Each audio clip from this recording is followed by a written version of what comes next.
Durante casi 300 años gobernaron el imperio terrestre más grande de la historia. El doble de grande que el imperio romano de César.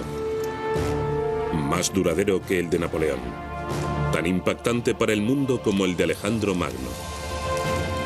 Son los mongoles.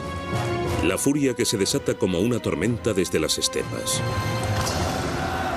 A principios del siglo XIII, los mongoles son pioneros de un estilo de guerra sin paralelo en astucia y crueldad, tan revolucionario que todavía inspira a los estrategas militares de hoy.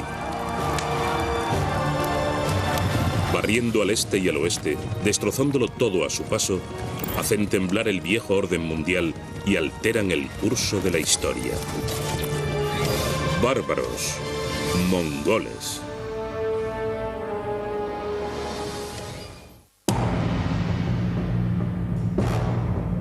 A finales del siglo XII, con Europa sumida en la Edad Oscura, hay dos culturas que fijan el nivel de la civilización humana. Los estados islámicos de Persia y Asia Central, y más lejos, hacia el este, un trío de reinos fabulosos en China. Entre ellos se extienden vastas e inhóspitas llanuras, las estepas euroasiáticas. Aunque las estepas son imponentes, no están vacías. Hay tribus nómadas, los tártaros, los mongoles y otras, que sobreviven como pueden. Mongolia es uno de los lugares más fríos del mundo, con temperaturas de 35 grados bajo cero. La mayor parte del año hay que luchar contra la naturaleza. Es una vida sin margen de seguridad. En 1175, los tártaros reavivan un viejo conflicto con los mongoles.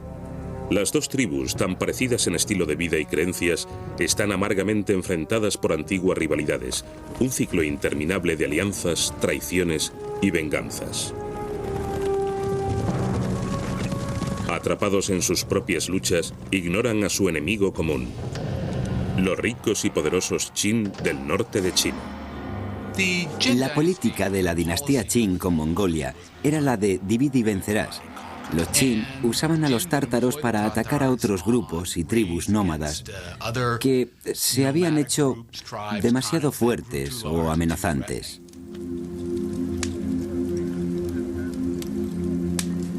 Los Qin percibían sabiamente que los pueblos de las estepas no les molestarían mientras estuvieran ocupados unos con otros. Es en esta época de tensiones en la que surge en el siglo XII el gran conquistador mongol Genghis Khan. Pero no viene de una familia de reyes o príncipes, sino que es huérfano de padre y se enfrenta a la muerte con su familia en las áridas estepas. El nombre de pila de Genghis Khan es Temujin, el trabajador de hierro. Le encaja bien. Su vida requería una voluntad de hierro. En 1175, cuando apenas tiene 9 años, su padre, jefe del clan, es envenenado por los tártaros. El padre de Genghis Khan había sido un prometedor jefe de clan. Si hubiera vivido, quizás se habría convertido en el siguiente Khan de los mongoles. Pero en cuanto murió envenenado, las viudas del anterior Khan hicieron que los mongoles abandonaran a las viudas del padre de Genghis, Yesugei. Como resultado, Genghis Khan fue abandonado en la estepa con su madre. Abandonada con sus hijos, la madre de Temujin le hizo un único encargo: vengarse.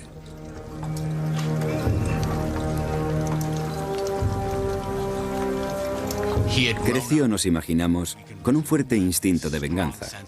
Era el hijo de uno de los principales jefes de clan, que había obtenido victorias donde otros jefes habían sido derrotados, pero le habían abandonado. Eso le creó un sentimiento de amargura muy fuerte, un sentimiento de que el mundo no funcionaba como debería. Durante 30 difíciles años, Temujin lucha para unir a su clan y obtener el título de Khan, gran jefe. Aprende a confiar en los que le demuestran lealtad en el combate y sospecha de todos los demás.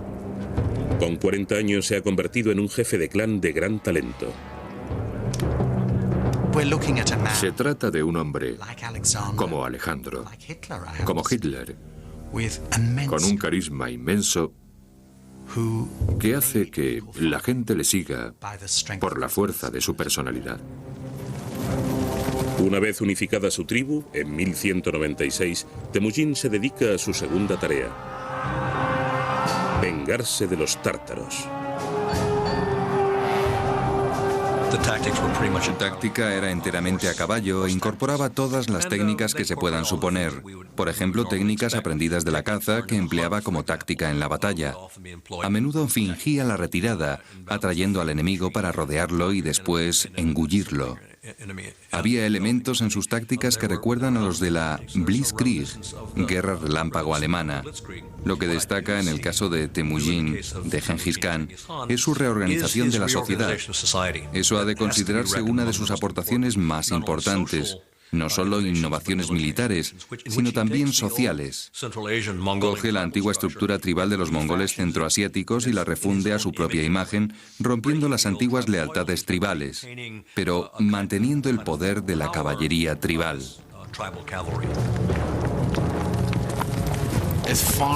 Se puede afirmar que prácticamente en todas las batallas que lucharon, los mongoles eran sustancialmente inferiores en número a sus enemigos, pero eran mucho más móviles porque tenían muchos caballos y eran capaces de operar en pequeños equipos tácticos con unos pocos ataques.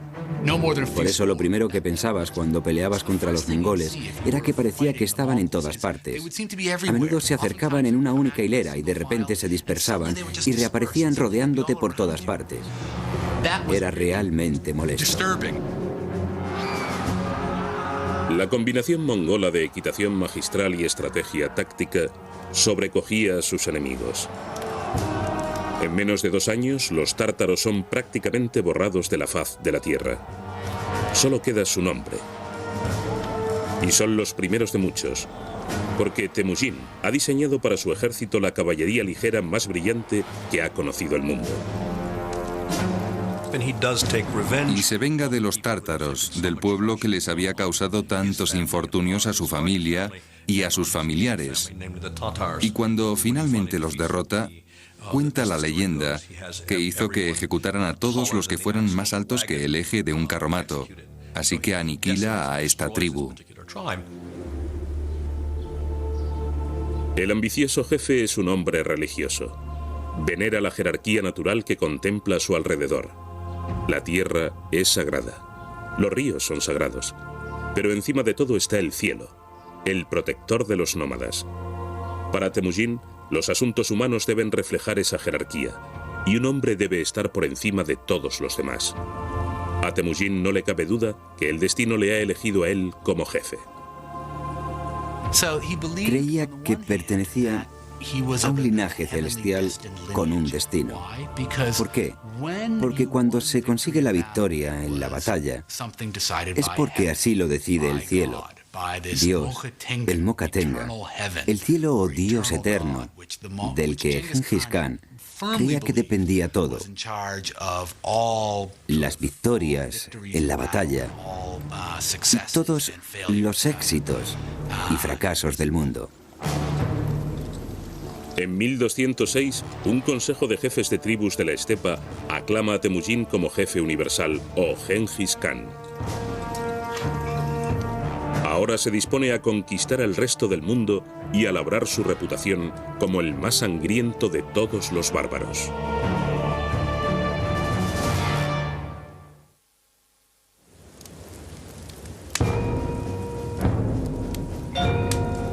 Impulsado por la venganza del asesinato de su padre y legitimado por el instinto de su propio destino, en 1206 Gengis Khan emerge de la oscuridad hasta el borde de la dominación mundial. Es el máximo jefe, el Khan de todas las inquietas tribus nómadas de las estepas. Su pueblo lleva una vida difícil en un ambiente brutal. Es una sociedad en perpetuo movimiento. Están preparados para levantar el campamento en cualquier momento. ¿Qué nos dicen de este pueblo las tiendas en las que viven? Tienen una estructura de caña y fieltro atados o cosidos a paneles individuales de caña que pueden montarse y desmontarse en 15 minutos. El interior de las yurtas era increíblemente oscuro y estaba lleno de humo, porque solo tenían un agujero en lo alto y otro para la puerta. Y la puerta siempre se orientaba al sur, porque los mongoles tenían la superstición de que las buenas noticias llegaban del sur. Había fieltros en el suelo, fieltros en las paredes, todos muy oscuros e impregnados de humo. ¿Qué quemaban? No hay madera en la estepa. Pues estiércol. Y el humo también estaba impregnado de ese olor animal. Este sistema de subsistencia forjó el carácter de Gengis Khan, y las palabras de venganza de su madre le proporcionaron una misión. Es indicativo de la importancia del papel que jugaban y que siguen jugando las mujeres mongolas. Tienen un papel educativo fundamental. A causa de esta etapa de su vida, Gengis Khan estará siempre muy unido a las mujeres, a su esposa y a su madre. Son figuras muy prominentes en su vida y las dos estarán representadas de forma relevante más tarde. De hecho, cuando Gengis Khan distribuye su territorio y sus soldados entre su pueblo, ambas mujeres reciben parte de ese dominio. La mujer es quien mantiene unida a la familia. Hacia el año 1206, el dominio de Gengis Khan sobre las estepas es indiscutible. Ahora dirige su venganza hacia los ricos y arrogantes Qin de China.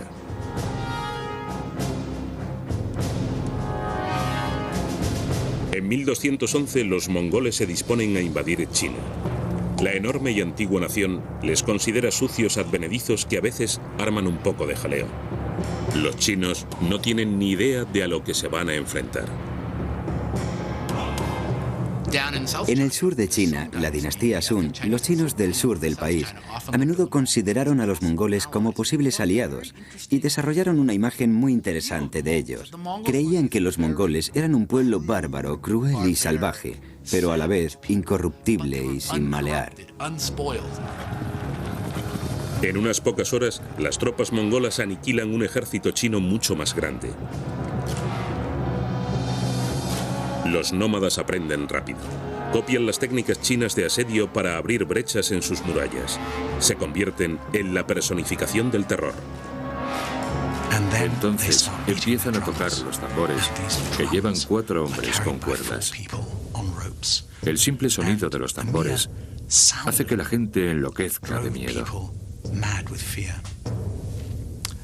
Traían consigo a los prisioneros de la anterior ciudad conquistada y los echaban al foso para poder caminar sobre los cadáveres hasta el pie de la muralla. Y luego mataban a todos los seres vivientes, hasta los perros y los gatos. En 1215 arrasan la capital del norte de China, Chuntu, la actual Pekín. Pero justo cuando la victoria está al alcance de su mano, les llega la noticia de que se cuecen problemas en la patria mongola.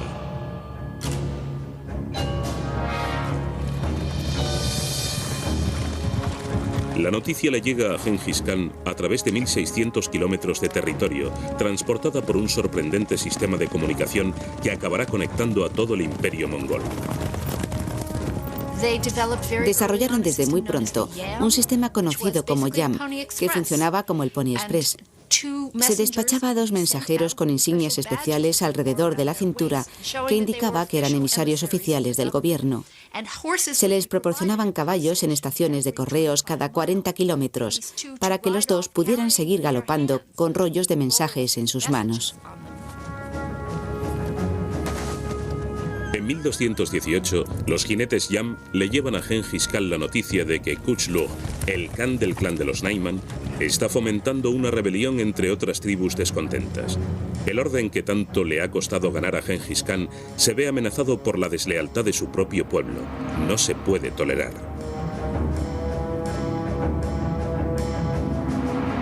Gengis Khan lanza una cruzada en busca de los rebeldes que le aleja de sus asuntos en China.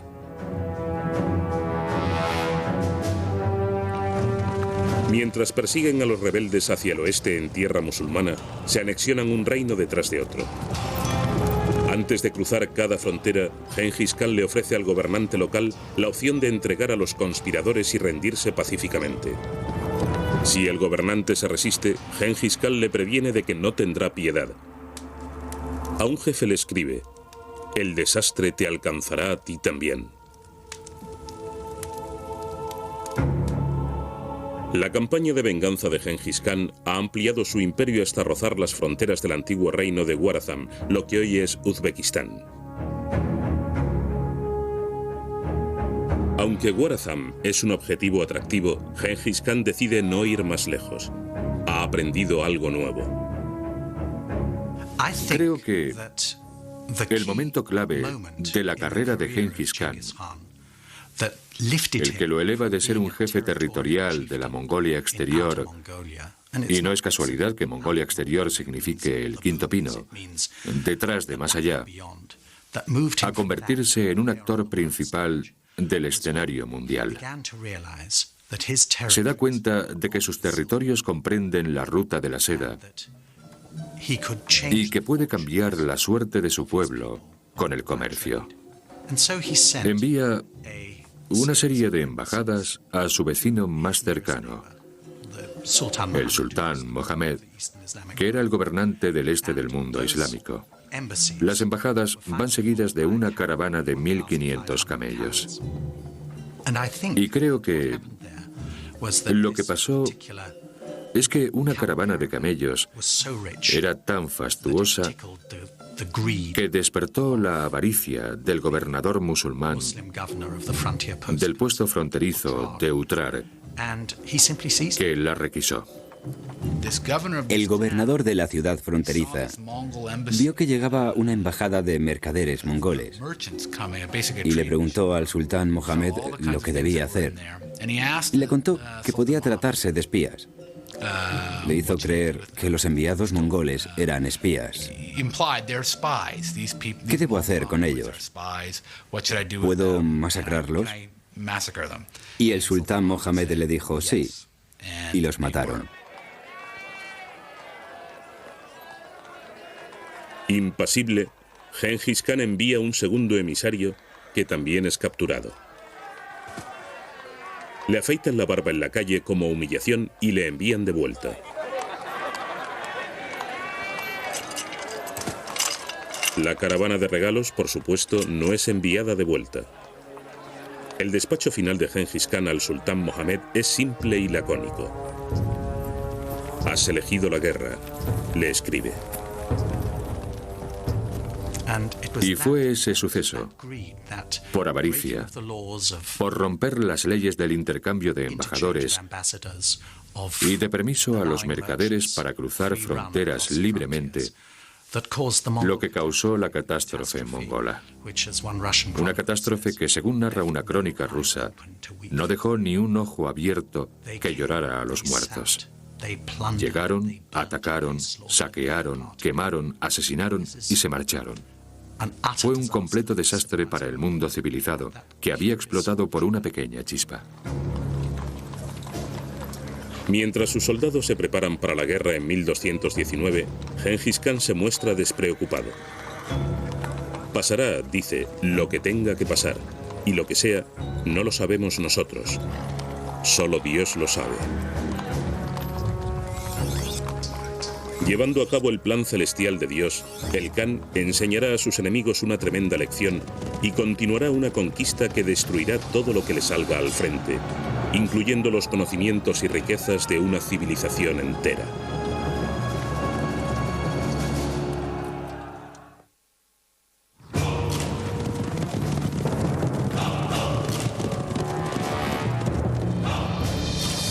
Gengis Khan ha unificado a los nómadas mongoles,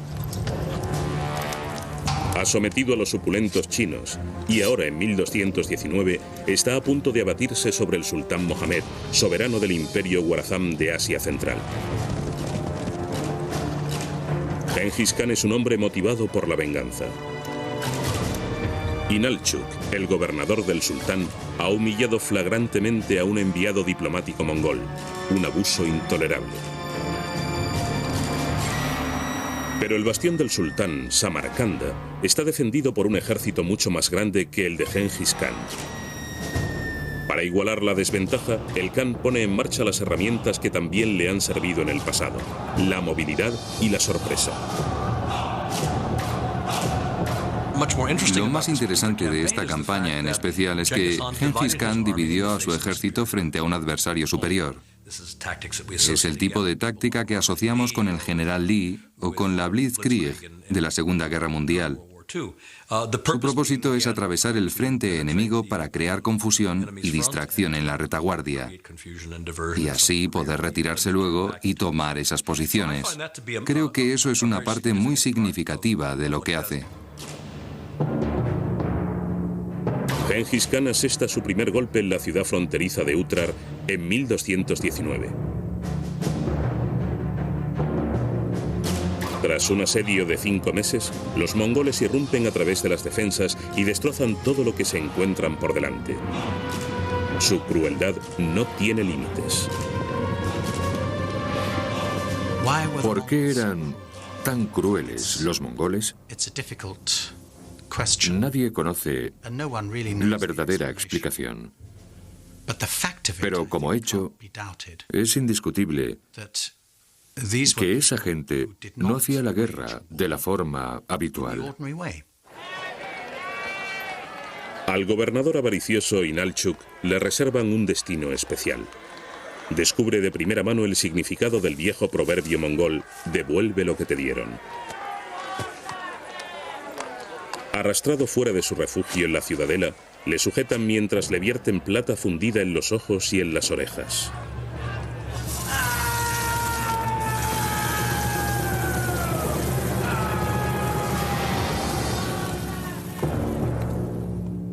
En febrero de 1220, Gengis Khan planea un ataque en 3 fases sin parangón en astucia y malicia. Primero, 2 columnas de mongoles atacan Gorazam desde direcciones opuestas, este y oeste. Su objetivo principal, hacer creer a Mohammed que esos débiles ataques son lo mejor que pueden mostrar los mongoles. Los ejércitos medievales de Europa y Oriente Medio tenían la fuerte convicción de que retirarse frente al enemigo era humillante y no podían hacerlo. Otra razón por la que no podían hacerlo es que, desde el punto de vista de un general, una vez que empiezas a retirarte, los demás creen que has perdido y pierdes de repente el control sobre tu ejército. Todos se escaparían corriendo. Ah, hemos perdido, tenemos que huir. Los mongoles se retiraban y tan pronto como empezaban a retirarse, se dispersaban repentinamente y volvían a atacar, empezando a disparar de nuevo. Era muy desorientador para muchos ejércitos. La lluvia constante de flechas que caía era muy desorientadora. Distraído por las tretas y escaramuzas de los mongoles, el sultán Mohammed despliega sus fuerzas a lo largo de cientos de kilómetros de tierra fértil por el valle del río al sur de Samarcanda. Pero muy lejos, al norte, Gengis Khan prepara el asalto principal.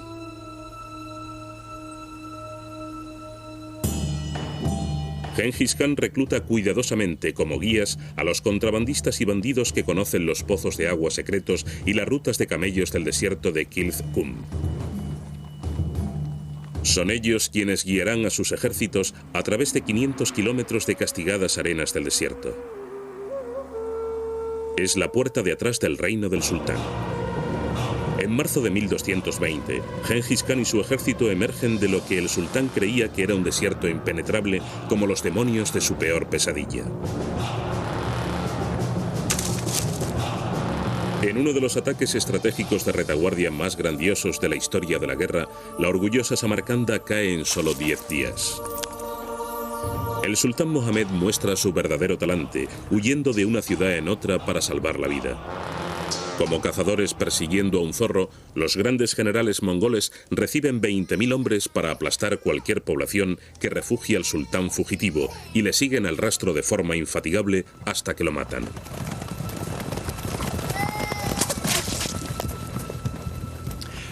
No se trataba solo de vencer a un ejército en el campo de batalla, sino de erradicar la potencia de un país hasta dejarla a cero para que no pueda recuperarse. Por eso sembraban los campos con sal, destruían los pozos, inundaban las ciudades, cortaban los canales, arrancaban los huertos, como si el mañana no existiera. La monstruosa ola de devastación mongola destruye ciudades persas magníficas como Balkh y Herat. A Gengis Khan le daba igual. No les importaba lo más mínimo. Y la destrucción que acometieron en el mundo islámico oriental ha perdurado hasta hoy. Las ruinas de ciudades una vez grandes aún yacen desperdigadas por toda Persia como poblaciones fantasma. Con la anexión de Gorazán, el imperio de Gengis Khan se extiende desde el río Amarillo hasta el mar Caspio. El imperio terrestre más grande en la historia del mundo. El resultado más notable de la conquista mongola es que el Oriente queda abierto a Occidente por primera vez en 1000 años. La Pax Mongólica, una paz mongola, permite que por primera vez la gente pueda viajar con total seguridad desde Roma a Beijing. Nunca había sido posible antes, ni lo volvió a ser hasta el siglo XX. No es poca cosa. Hubo gente de Oriente Medio que viajó por todas partes, incluso hasta el final, hasta China. Un viajero famoso, Ibn Battuta de Marruecos, llegó hasta China, o al menos eso dijo, viajando a través de muchos de los estados sucesores de los mongoles, estados gobernados por los descendientes de Gengis Khan, y ello desarrolló una especie de conocimiento de cada civilización de Eurasia, adquiriendo más conocimiento unas de otras. Irónicamente, la creación de semejante imperio no era el objetivo de Gengis Khan. En su pecho aún ardía la llama de la venganza. Todavía tiene una partida que ganar contra los chinos y decide dedicarse a ello, pero está fuera de su alcance. En 1227, con unos 65 años, Gengis Khan muere camino de China, según la leyenda, a causa de un trágico accidente a caballo. Su cuerpo es escoltado por tropas armadas y doncellas esclavas de vuelta a la estepa, donde se le entierra en secreto. Hay algunas leyendas que cuentan que se escogió a 50 guardias para que lo enterraran, que fueron asesinados por otros 50 guardias, que a su vez fueron asesinados por otros, para que su tumba permaneciera en secreto por varios motivos.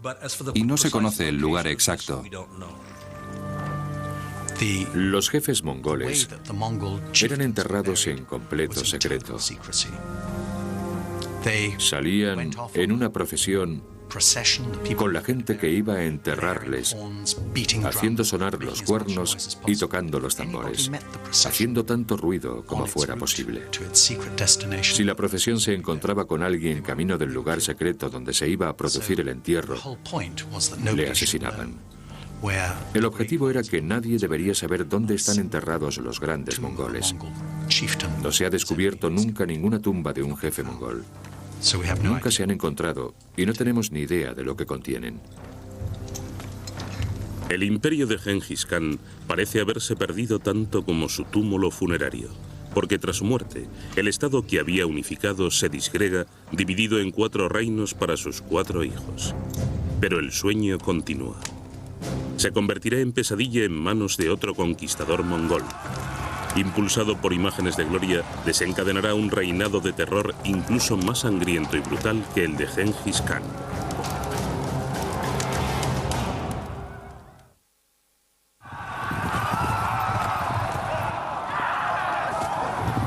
En una erupción de violenta conquista, el imperio mongol continúa su expansión después de la muerte de Gengis Khan en 1227. En el oeste, la Horda de Oro descendiente de Gengis Khan gobierna en el sur de Rusia y en Gorazán. En el lejano oriente, el nieto del Khan derrota y unifica los 3 reinos de China. Y en Persia, los mongoles se convierten al Islam construyendo mezquitas fabulosas para glorificar a su nuevo dios. Sin embargo, aunque el imperio mongol sea un éxito, su enorme tamaño lo hace difícil de sostener. No había suficientes mongoles. No era una nación gigantesca. No era como China, por ejemplo. Quizá el ejército mongol se compusiera de unos 100.000 hombres, no más. Así que, cuanto más grande era el territorio que dominaban, más fina era la capa de control mongol sobre él. A mediados del siglo XIV, el imperio de Gengis Khan estaba muy debilitado. Como los viejos clanes mongoles de la estepa, sus gobernantes se pasaban el tiempo peleándose entre ellos en vez de combinar sus fuerzas. El verdadero poder se le estaba yendo de las manos a la familia de Gengis Khan y cayendo en las manos de los señores de las guerras tribales, que no pertenecían a la familia imperial, pero que detentaban el auténtico poder. A mediados del año 1300, en las tierras de Guarazam, en el moderno Uzbekistán, un joven mongol llamado Timur se dispone a robarle una oveja a un vecino. Es un adversario astuto y sigiloso para el pastor, pero esta vez le falla la suerte. Se dice que recibe una herida de la que nunca se repondrá del todo, quedando cojo de por vida. Cuando accede al poder, le llaman Timur el Cojo o Tamerlán en Occidente. Es un hombre que sus enemigos aprenderán a temer.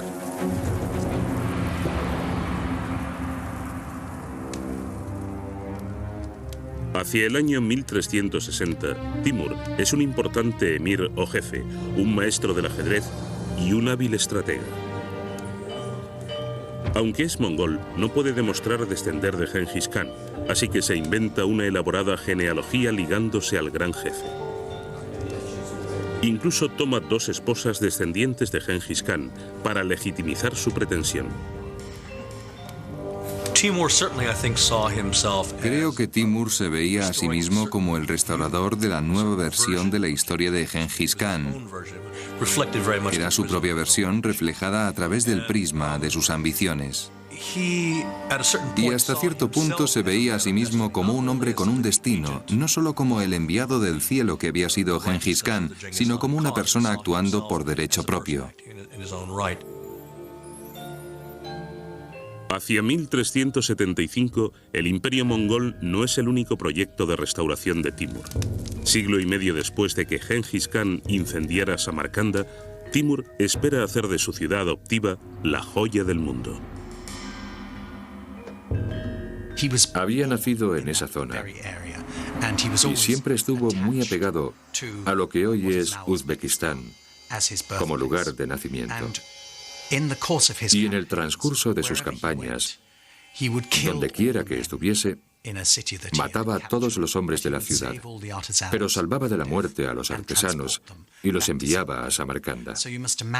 Hay que imaginarse una Samarcanda llena de tradiciones de todo el Islam, pero también de China y de la India. Samarcanda era algo especial. Samarcanda era una ciudad jardín y una de las mayores actividades constructoras de Timur fue la excavación de canales de irrigación que llenaron las afueras de jardines maravillosos. Como Timur era musulmán, también construyó edificios religiosos y empleó gran parte del botín que adquirió al conquistar la India para construir una mezquita absolutamente gigantesca. Uno de los rasgos de Timur parece haber sido su orgullo y su megalomanía. Y eso se puede apreciar en esta mezquita. Es colosal. Tenía un tamaño enorme, con un portal de 15 metros de alto. La impresión que te debía de causar era: soy un pobre y diminuto fiel que tengo que atravesar esta puerta de 15 metros para entrar.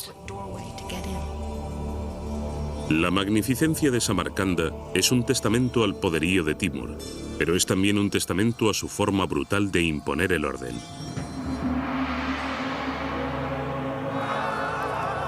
Fuera de las murallas de Samarcanda, su crueldad y misericordia se hizo legendaria. A partir de 1385, Timur se dedica a saquear sistemáticamente toda Persia oriental, así como ciudades de todo Azerbaiyán, Georgia, Armenia y el Cáucaso. Decenas de miles de personas son asesinadas por el camino. En 1398, Timur sigue los pasos de los griegos conduciendo una audaz expedición a través de las montañas más famosas del mundo, las Hindu Kush. Después arrasa el norte de la India. Pero cuanto más lejos se extiende sus dominios, más difícil es controlar a las poblaciones hostiles. Cuando los habitantes de Delhi se rebelan contra sus nuevos amos mongoles, Timur arranca una página del libro del terror de Gengis Khan y escribe un nuevo capítulo, todavía más horrible. Las crónicas que cuentan que cortó la cabeza a sus víctimas y las apiló en enormes montones son demasiado frecuentes como para ser mera retórica. En números pudo haber unos 70.000 u 80.000 muertos. Pero no importaban, porque estamos hablando de armas psicológicas, que es algo que introdujeron los mongoles. Una cosa es ir a la guerra y otra usar el terror como arma de guerra, que es lo que hizo Timur.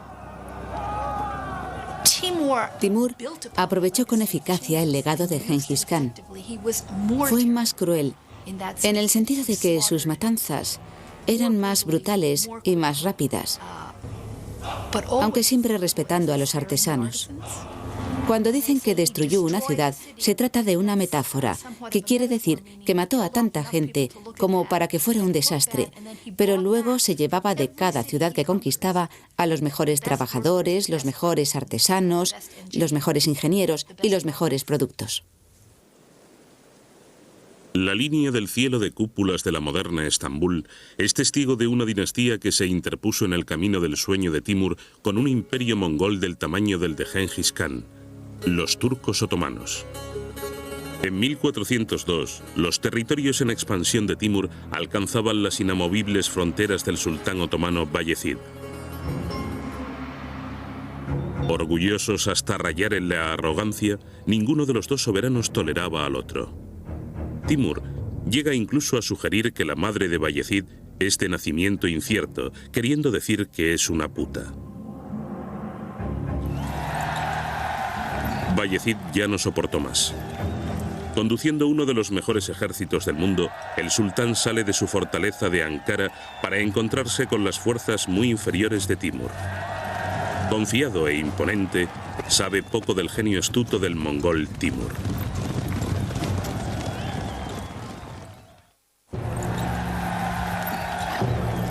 En 1402, agraviado por insultos a su honor, el sultán otomano Bayezid se apresura a enfrentarse al ejército mongol de Timur.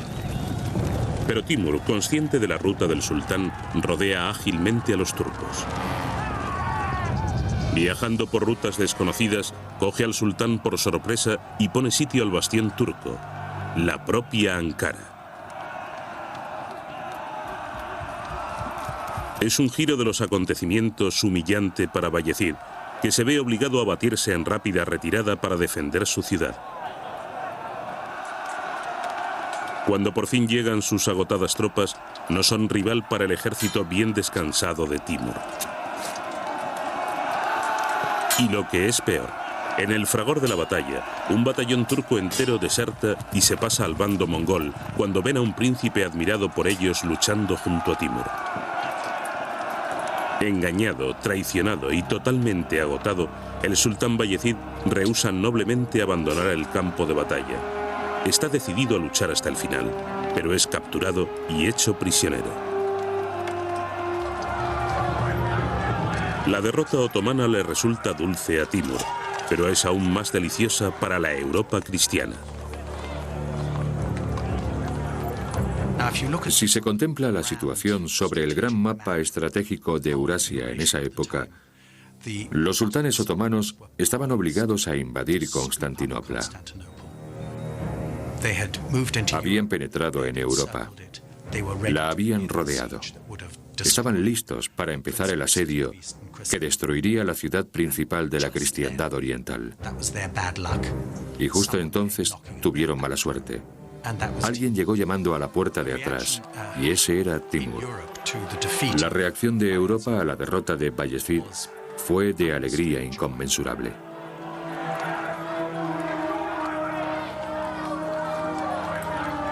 Con la derrota de los otomanos en 1402, el imperio de Timur se acerca al de Gengis Khan en tamaño y pretensiones. Predeciblemente no será bastante para el voraz conquistador. Para asegurar su lugar en la historia, debe hacerlo mejor que su héroe. Y la única forma de conseguirlo es apoderarse de lo que no pudo Gengis Khan: China. Pero al igual que Gengis Khan, Timur enferma misteriosamente y muere camino de China.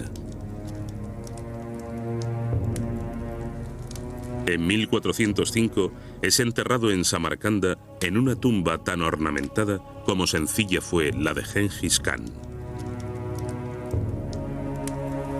Hay una anécdota curiosa que cuenta que, cuando estaba agonizando, dijo: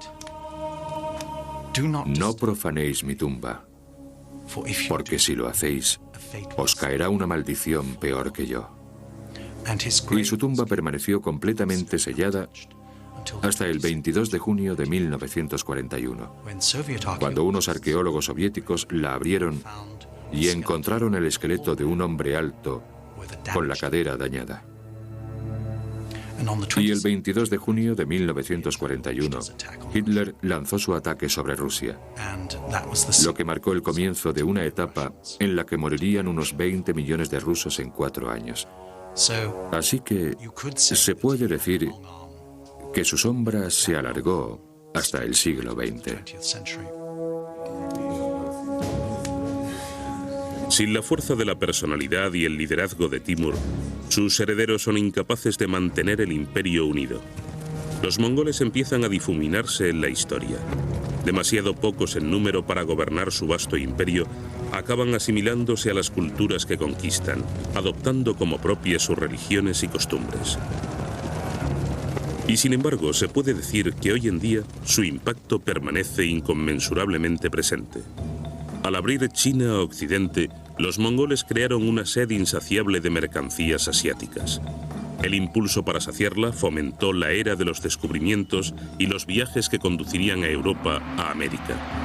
En realidad, al destruir los viejos imperios de China y Persia, los mongoles dieron luz al mundo moderno.